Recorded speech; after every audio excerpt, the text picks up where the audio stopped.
अमेरिकी खगोलविदों के अगले 10 साल का सबसे अहम मिशन पृथ्वी के अलावा दूसरे ग्रहों पर अलौकिक जीवन को खोजना है। अमेरिकी खगोलविदों की टू डू लिस्ट में सबसे ज्यादा अहम मिशन इस बात को लेकर है कि पृथ्वी के अलावा किन ग्रहों पर जीवन हो सकता है या फिर पृथ्वी के अलावा किन ग्रहों पर जीवन मौजूद है, जिन्हें आम भाषा में एलियन कहा जाता है। दूसरे सितारों की खोज जारी। अमेरिका की national academy of sciences, engineering and medicine द्वारा गुरुवार को जारी एक रिपोर्ट में कहा गया कि खगोलविदों ने पहले से ही असाधारण प्रगति हासिल की। उन सितारों की खोज पर सबसे ज्यादा ध्यान दिया जिस पर संभावित जीवन हो सकता है, या फिर ऐसे ग्रहों की खोज करने पर सबसे ज्यादा ध्यान दिया गया जिस पर भविष्य में जीवन की संभावना हो सकती है। रिपोर्ट में कहा गया कि वैज्ञानिकों का आखिरी लक्ष्य ब्रह्मांड में मौजूद किसी भी ऐसे ग्रह की तस्वीर लेने की है, उनकी खोज करने की और उनके बारे में जानकारियां जुटाने की है जो पृथ्वी जैसी हो सकती हैं। क्या पृथ्वी पर ही है प्राणी?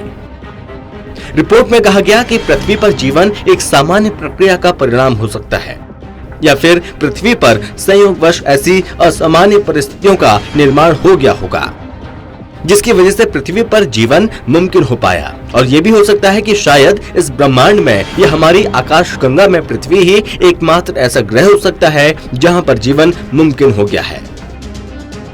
रिपोर्ट में कहा गया कि आने वाले 10 सालों में हमारी मानवता इस बात को खोजने की कोशिश करेगी कि क्या हम अकेले हैं या फिर हमारे अलावा किसी और ग्रह पर भी जीवन मौजूद है। इसके अलावा भी अमेरिका के वैज्ञानिकों का लक्ष्य ब्लैक होल, न्यूट्रॉन सितारों, आकाशगंगाओं और पूरे ब्रह्मांड की उत्पत्ति और विकास की खोज करना है। रिसर्च में और ज्यादा पैसों की जरूरत।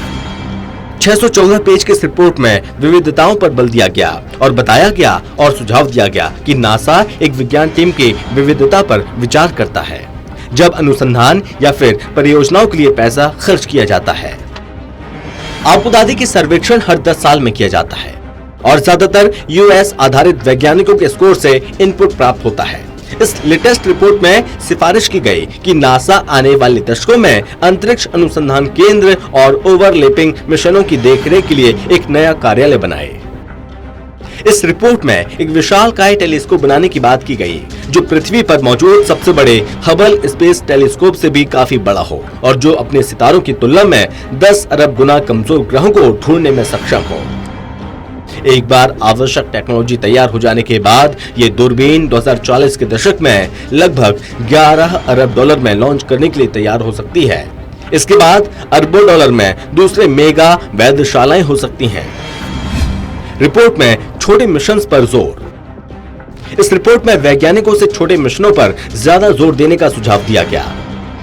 छोटे मिशनों के लिए हर साल 1.5 अरब डॉलर की लागत के साथ हर दशक में स्पेसक्राफ्ट लॉन्च करना चाहिए। इस रिपोर्ट में पिछले कई सालों में प्रमुख अंतरिक्ष परियोजनाओं में हो रही देरी की वजह से खतरों का जिक्र किया गया है, जिसमें नासा के नेतृत्व वाले जेम्स वेब स्पेस टेलीस्कोप, जिसे ब्रह्मांड की शुरुआती जानकारियों को जुटाने के लिए बनाया गया था, लेकिन उसमें विस्फोट हो गया। इसको लेकर भी रिपोर्ट में चिंता जताई गई। इसके अलावा रिपोर्ट में कहा गया अब नासा को महामारी विज्ञान को लेकर भी अपने काम को विस्तार देना चाहिए। Special desk, total TV.